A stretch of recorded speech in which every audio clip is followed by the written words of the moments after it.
Bienvenue à bord de l'Odyssée intérieure, le podcast où je vous accompagne dans un voyage profond vers la connaissance de soi, la gestion des émotions et la confiance en soi. Je m'appelle Erika et je suis coach certifiée Master Coach PNL et praticienne clean. Dans cet espace d'exploration, nous créons une petite bulle de douceur où nous plongerons ensemble au cœur de nos émotions, de nos peurs et de nos croyances.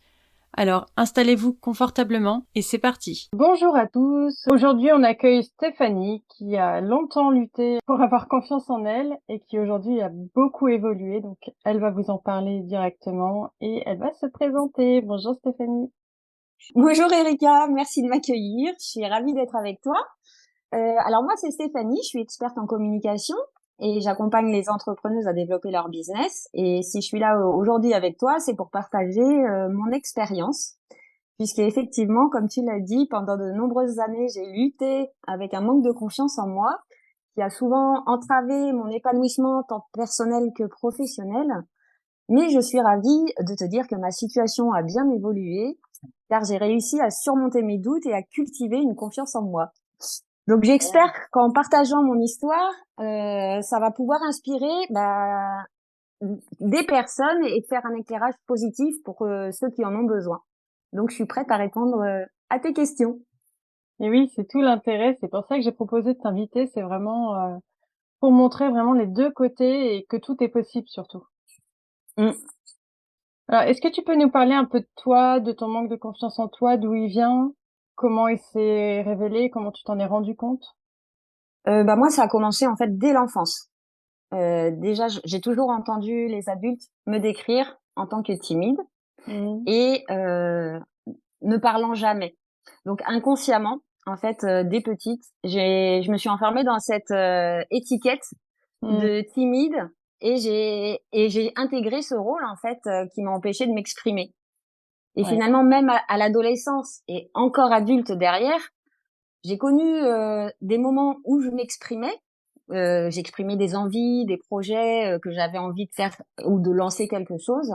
Et j'étais souvent confrontée en fait à des injonctions. Mais de toute façon, tu n'y arriveras pas. C'est pas la peine d'essayer. T'es trop timide, etc. Et résultat, ça en fait que impacter en fait ma confiance en moi et mes capacités en fait à essayer. Donc même si des fois j'avais envie, c'est comme si on me mettait un frein devant moi. Du coup, j'étais pas du tout à l'aise et encore moins du coup pour m'exprimer ou m'affirmer. Et j'étais plutôt du genre, mais très longtemps parce que ça a commencé enfant jusqu'à adulte, à garder mes sentiments pour moi, à esquiver les situations où j'étais pas à l'aise, où je devais prendre la parole, de me retenir de dire ce que je pensais réellement ou de donner mon avis. Donc au final, j'intériorisais en fait tout ça. Et ce qui faisait des ruminations sans cesse en fait, des questionnements, de l'autocritique, et c'était un peu le hamster, tu vois, qui tourne dans sa roue. Et en plus de ça, je me trouvais constamment aussi jugée. Malheureusement, tu vois, là, j'ai envie de te dire que c'est une réalité parce que beaucoup de personnes, en fait, se fient aux apparences sans vraiment prendre le temps de connaître vraiment les personnes, en fait. Et j'ai envie de dire, c'est un peu comme, tu sais, juger un film en regardant la bande-annonce, en fait. C'est ça. Et du coup, il y a aussi beaucoup de personnes qui ont aussi affecté ma confiance en moi et aussi forcément mon estime de moi. Ah oui, c'est terrible, hein, les étiquettes que les gens mettent voilà, ils projettent leur propre peur sur leurs enfants. Le fait d'être catalogué aussi, c'est un impact au final sur toute sa vie après. Et le jugement, ça, C'est ça, et on n'en a pas conscience en fait quand on connaît pas. ouais. Tu vois. Là, parce que toi, c'est ton métier, donc t'as tout de suite ce réflexe-là. Mais quand on n'a pas confiance en nous et qu'on sait pas toutes ces choses-là, c'est dévastateur. Ouais, c'est terrible. Et donc, quels obstacles ce manque de confiance en toi créé dans ta vie? Qu'est-ce que tu t'empêchais de faire? Qu'est-ce qui fait que tu n'osais pas? Qu'est-ce qui te bloquait? Forcément, j'avais peur du jugement parce que constamment, j'avais peur du regard des autres. Et du coup, ça me freinait en fait dans ma prise de parole, dans mes actions. Je craignais d'être rejetée. Je doutais du coup souvent de mes capacités, de mes compétences. J'avais aussi, enfin même tout au long de ma vie, hein, j'ai toujours eu des difficultés à faire des choix, à prendre des décisions. Est-ce que ça me paralysait en fait et m'empêchait d'avancer au quotidien. Et par rapport à ça, j'étais aussi très sévère envers moi-même et j'avais tendance à m'autocritiquer parce que je voyais des autres personnes qui étaient à l'aise et du coup moi je faisais que focaliser sur ce qu'on m'avait ancré et puis mes défauts, mes erreurs, qui ne faisaient que diminuer ma confiance en moi, quoi. Et puis, comme je viens de te le dire par rapport aux autres, bah, je me comparais. J'avais l'impression de jamais être à la hauteur. Mmh. Ouais, faire des choix, peur du jugement, c'est vraiment les choses qui reviennent le plus souvent.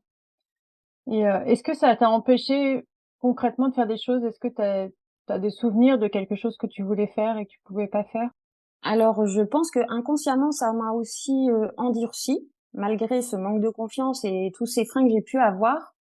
J'ai développé intérieurement, ok, je dis rien, mais je pense que parce que je le savais pas à l'époque, je me suis dit, ben, ok, je suis pas capable, ok, je vais pas y arriver, ben, je vais te prouver que je suis capable d'y arriver.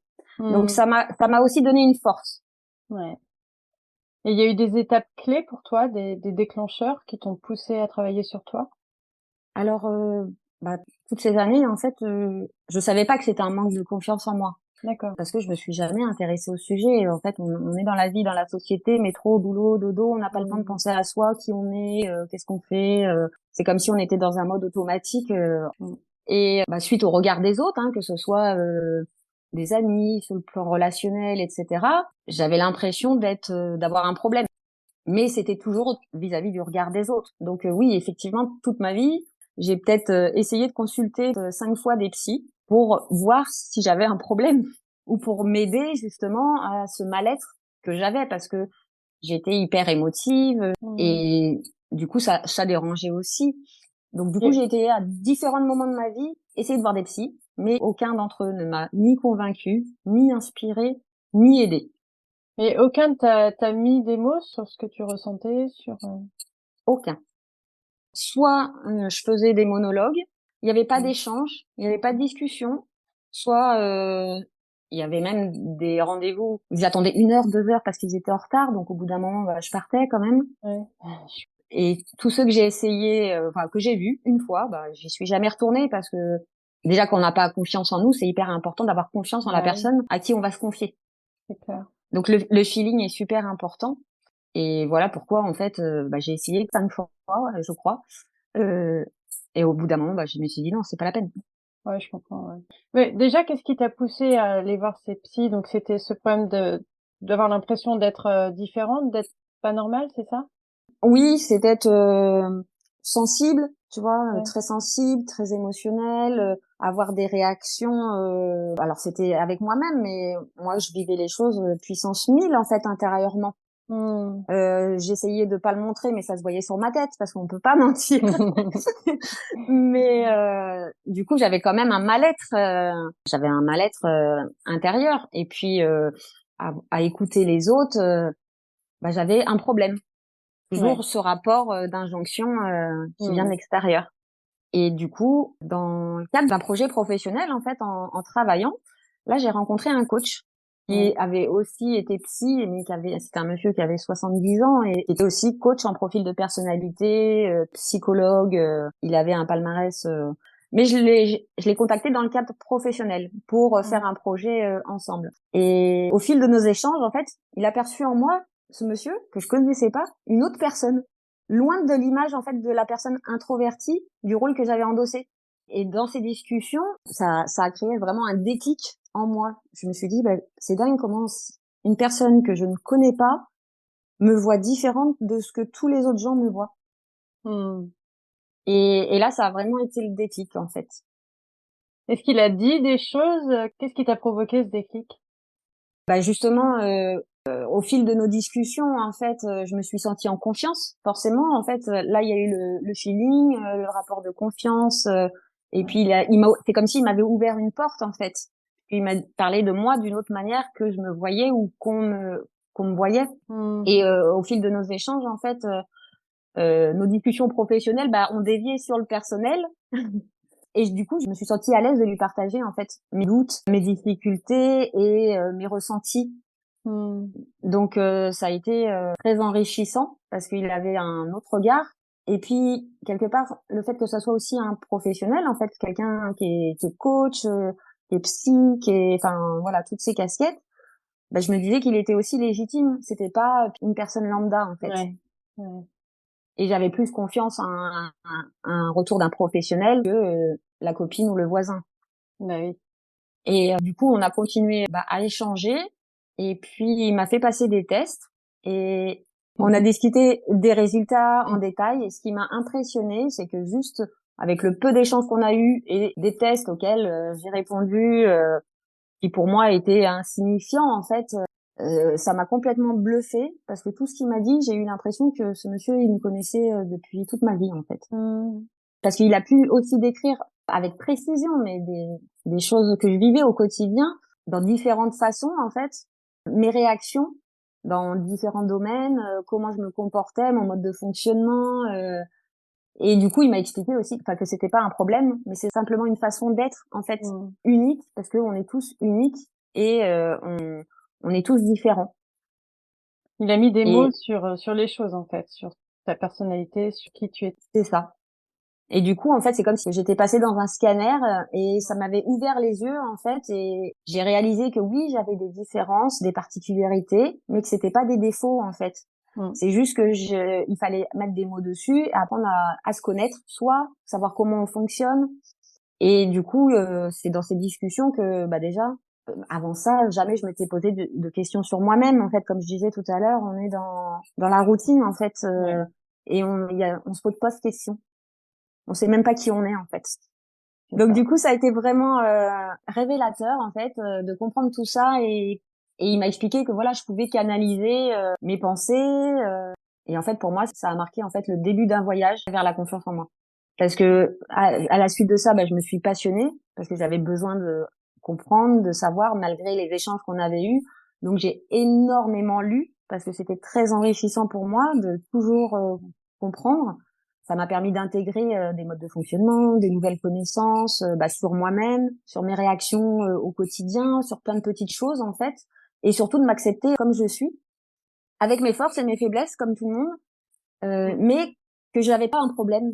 C'est juste que j'arrivais pas en fait à gérer, et j'aime pas le mot gérer, canaliser, voilà, mes émotions, mes pensées excessives, les situations qui me mettaient mal à l'aise.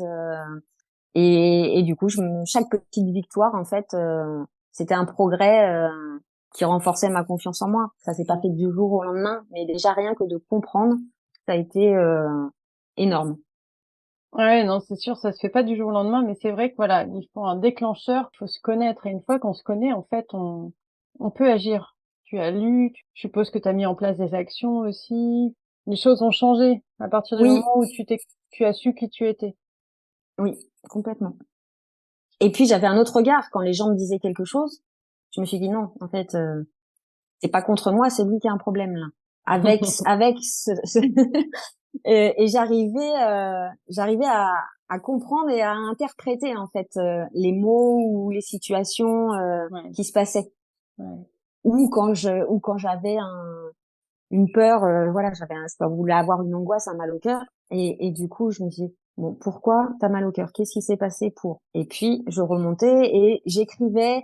C'était aussi libérateur d'écrire parce que tu sors ce que t'as à l'intérieur sur le papier. Ouais. Donc j'avais plein de petits rituels comme ça. Génial. Alors au début c'était difficile parce qu'il fallait y réfléchir et se poser les questions, et après au fur et à mesure ça devient naturel.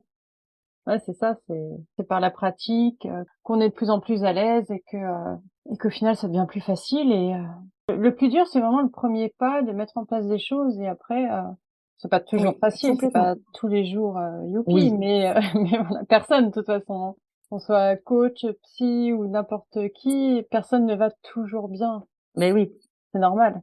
Voilà, c'est comme tu disais, voilà, faut un déclic, Ouais. faut quelque chose. Alors, est-ce qu'il y a des domaines de ta vie qui ont été particulièrement touchés par cette transformation de la confiance en toi? Ah, complètement. Que ce soit professionnel, personnel, relationnel, tout a changé.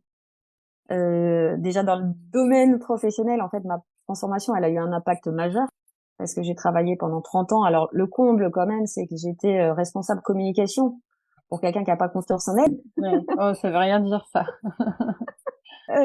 Mais du coup, j'ai réalisé, en fait, que j'étais plus alignée, en fait, avec les valeurs, avec les objectifs de mon emploi, avec les personnes avec lesquelles je travaillais. En fait, c'est comme si j'avais eu des œillères, comme un cheval de course, et que là, on venait de me les enlever.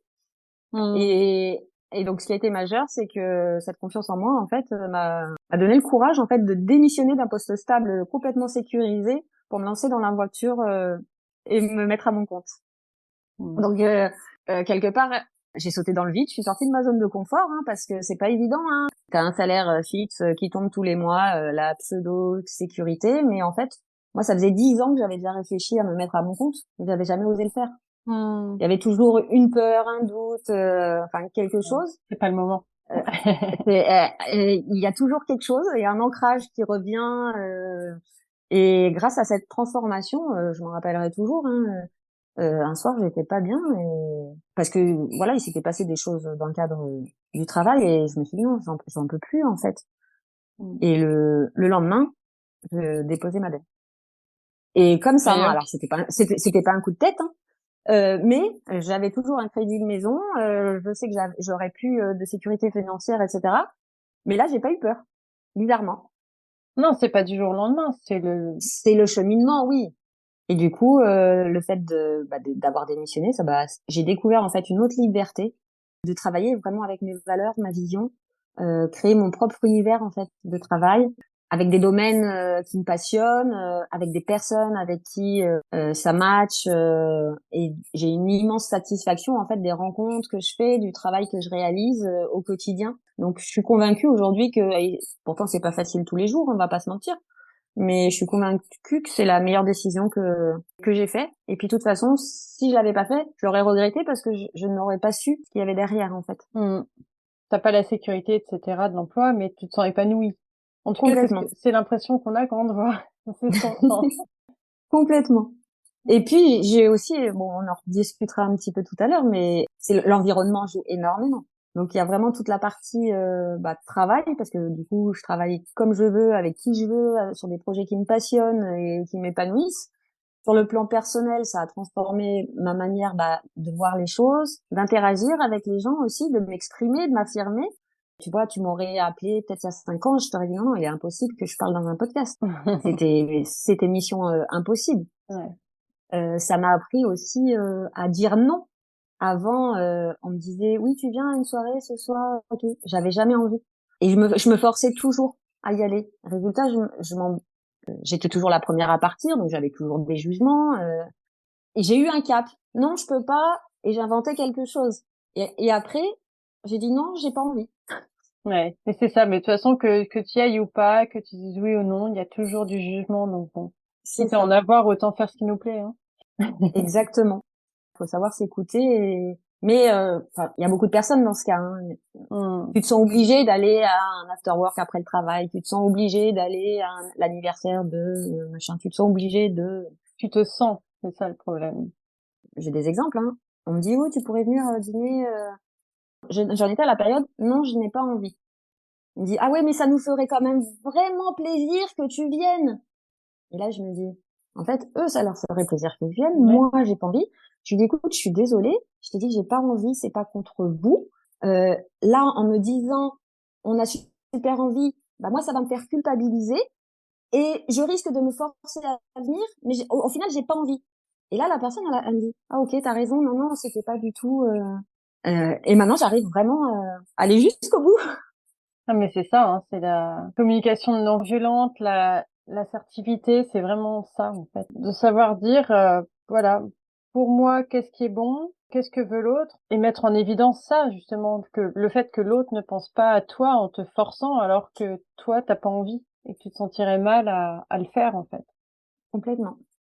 Et justement au niveau de tes relations, est-ce que ça a eu un impact? Sur le plan relationnel, ouais. Déjà je suis beaucoup plus affirmée dans mes interactions avec les autres. Et là, j'hésite pas à exprimer en fait mes opinions, mes idées, même si elles rentrent pas dans le cadre et que j'ai une idée différente ou une opinion différente. chacun a le droit de s'exprimer en fait librement. Et comme du coup je te disais que je dis non, je m'écoute aujourd'hui plus. J'écoute mes besoins, mes envies. Voilà, je dis non quand j'ai pas envie.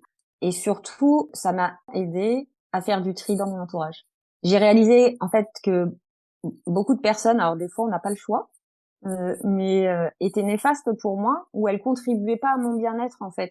Et à l'inverse, je me sentais jugée, en me faisant déjà mieux confiance en moi et mes valeurs en fait, en écoutant mes besoins, mes limites, etc. J'ai pu identifier en fait plusieurs relations qui étaient déséquilibrées, qui étaient néfastes ou simplement du coup pas bénéfiques pour moi. Et j'ai appris à me respecter et à mettre ma santé émotionnelle en fait et mon bien-être en priorité. Je trouve qu'un entourage positif, solidaire est essentiel pour contribuer en fait à évoluer. Et je crois à l'importance de l'entourage et de s'entourer des personnes qui nous élèvent, qui nous inspirent, qui nous soutiennent. Et comme j'ai appris à me respecter, et certaines personnes étaient néfastes pour moi et elles contribuaient pas à mon épanouissement, mais au contraire à baisser en estime de moi et de confiance en moi. Et en apprenant à me respecter, j'ai respecté aussi ma santé émotionnelle et mon bien-être. S'entourer de personnes qui nous élèvent, qui nous inspirent, qui nous encouragent, qui sont pas là pour juger, mais pour s'entraider, ça crée un environnement propice à l'épanouissement personnel et au développement de la confiance en soi. Mmh. Et je suis reconnaissante aujourd'hui d'avoir trouvé ces personnes et je veille à cultiver des relations en leur accordant également tout mon soutien et ma bienveillance. Mmh. C'est ce qu'on dit, on est la moyenne des 5 personnes qui nous entourent. C'est Donc, ça. mais c'est vrai que oui, faire du tri et s'entourer de personnes qui nous font du bien, c'est hyper important aussi. Oui, parce que ce soit dans les amis ou dans les relations professionnelles, lorsque je travaillais, t'es dans la jungle en fait. Mmh. T'es dans la jungle. T'as tous les cancans à la pause café. Mmh. Tu as les salut, comment tu vas, et par derrière un coup de poignard. Tu as Ouais. ceux qui ont les dents qui rayent le parquet. T'as ceux qui Mmh. se mettent en compétition pour faire bien voir en fait. Et en fait, c'était pas mon monde. Et quand j'ai Ouais. ouvert mes œillères, je me suis dit mais qu'est-ce que je fais là? Ah, j'imagine. De connaissance, j'imagine. Et au niveau de ta vie, de manière générale, est-ce que ça a transformé tous les domaines de ta vie? Oui, complètement. Forcément, ça a contribué à tout mon épanouissement personnel parce que mon bien-être mental, il était allégé. Mmh. Euh, et puis le fait d'exprimer mes besoins, de poser mes limites, d'établir des relations stables, dans le respect mutuel, Ouais. de travailler pour moi. Toute cette transformation en fait m'a permis de découvrir une véritable identité et d'exprimer pleinement qui je suis. Donc finalement, ça a eu un impact positif sur tous les aspects de ma vie. Ça aurait été un sacré gâchis quand même, hein, que tu sois pas qui tu es. Tu sais que j'ai quand même attendu 47 ans pour le découvrir. Hein. Mmh, mmh. Il n'est jamais trop tard. Il est C'est ce jamais trop qu'en est la tard. preuve. Donc Voilà. j'ai quand même eu des phases de colère, tu sais, d'avoir perdu tout ce temps, Ouais. à la phase de colère, la phase de tout ça pour ça. Enfin voilà, j'ai passé quand même plusieurs phases, mais au final mieux vaut tard que jamais. Bah oui, c'est ça. Dis-toi qu'il y a des gens qui n'en sont jamais à ton stade. Et là oui, enfin, j'ai envie de dire, ils peuvent même pas être en colère puisqu'ils se rendent pas compte de à côté de quoi ils sont passés. C'est ça. Mais oui, c'est dommage parce que voilà, quand je vois le potentiel des gens en général qui passent à côté d'eux-mêmes, ça fait mal au cœur. Ah oui, mais eux ils en ont pas conscience qu'il y a des solutions. Non. Tout comme moi, tu vois, je savais Ouais. pas. Ouais.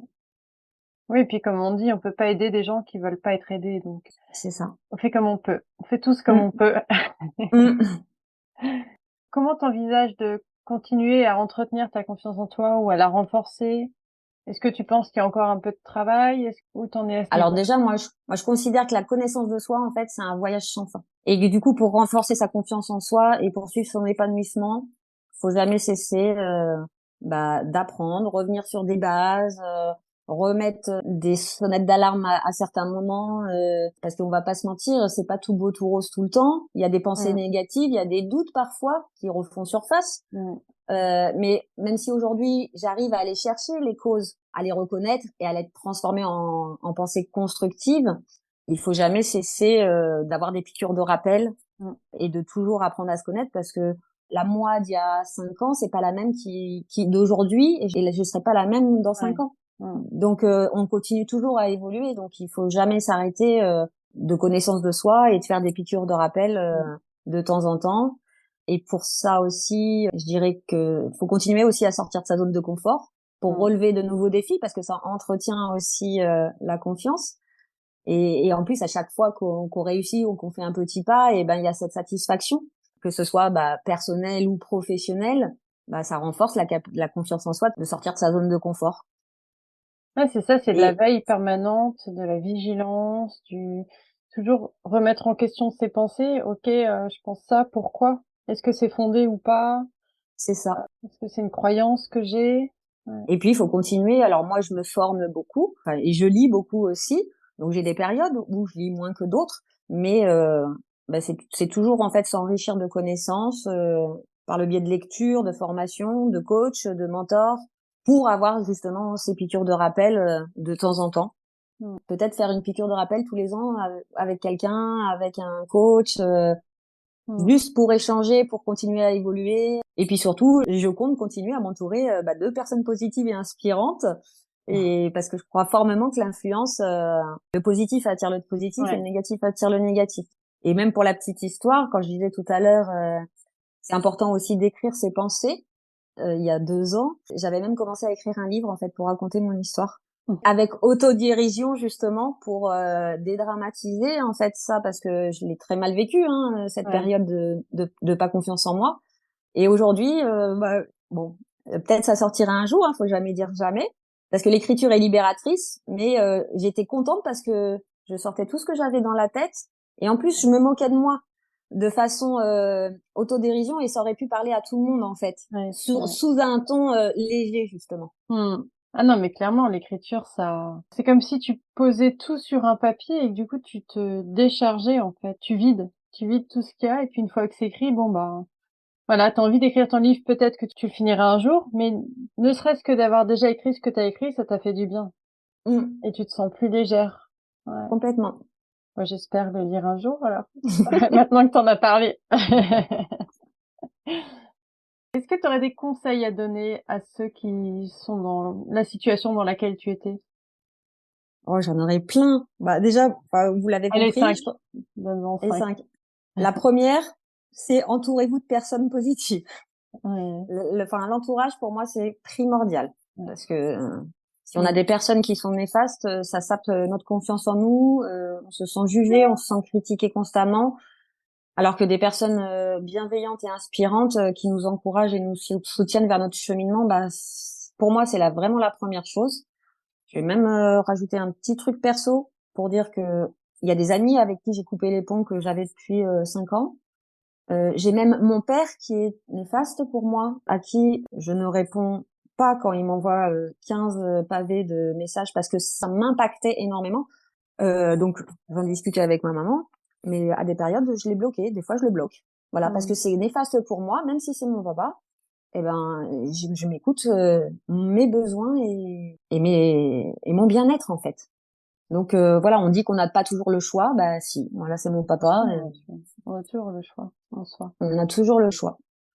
La deuxième chose que je dirais, c'est s'investir dans la connaissance de soi, apprendre à se connaître. Donc là, il faut lire des livres, il faut écouter des podcasts, faut prendre des formations pour vraiment se révéler en fait. C'est aussi écrire, comme on l'a dit, vider sa tête.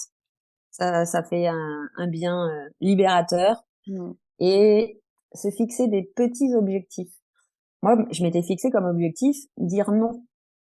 C'est un petit non. Et j'ai eu plusieurs étapes. Au début, j'ai dit non, je peux pas, j'ai un rendez-vous à la même heure, ça sera pas possible. Bon, là, c'était un mensonge. Mais je disais quand même non. Et après, l'étape d'après, c'était de dire non, j'ai pas envie. Donc ça, c'est des petits défis. Mais il y en a eu d'autres entre deux, je pense. Oui, voilà. Mais et puis plein d'autres choses en fait du quotidien qui sont anodines pour tout le monde, mais qui sont une montagne quand on n'a pas confiance en nous. Donc c'est de se faire une petite liste de petits défis comme ça, et de pas hésiter du coup à aller chercher du soutien auprès des personnes en fait qu'on connaît pas. Alors des fois il existe voilà, dans le cadre d'une formation, tu peux rencontrer des personnes qui vivent la même chose que toi. L'interaction, du coup, ça solidifie les liens. Tu peux aller sur des groupes de discussion, des fois des personnes sur un sujet en particulier. Mais le top 1, je dirais, de mes conseils, en fait, c'est comme moi, quand j'ai fait ma rencontre au hasard, en fait, avec ce coach. Trouver la bonne personne vous fera gagner, en fait, un temps fou. Et rien n'arrive par hasard, en fait. Moi, aujourd'hui, voilà, parce que si on attend, comme moi, le hasard d'un jour rencontrer la personne, bah, on peut attendre longtemps, parce qu'on sait pas quand est-ce qu'elle va arriver. Du coup, mieux encore, il faut aller à la rencontre de cette personne plutôt que d'attendre qu'elle vienne. Attendez pas qu'elle croise votre chemin, allez là à sa rencontre et vous trouverez la bonne personne qui vous fera gagner, je sais pas moi, des années. Et puis moi, je suis persuadée que les choses n'arrivent pas par hasard. Et j'ai eu l'occasion de rencontrer Erika et c'est vrai qu'on échange pas mal sur divers sujets et variés. Donc, sincèrement, je vous la recommande les yeux fermés parce qu'elle saura vous accompagner avec bienveillance vers votre chemin de la confiance en vous. Et il n'y a pas photo, cherchez pas, elle est là. C'est trop gentil. Merci. En plus, t'as vu le contenu du programme, toi. Oui, tout à T'as eu fait, cette en plus. primeur comme Alicia. Voilà. Je l'ai montré un peu aux proches pour leur demander leur avis parce que le but, c'est de construire quelque chose qui soit efficace. Donc, ouais, c'est vrai que t'as eu la chance de le voir. Enfin, la chance.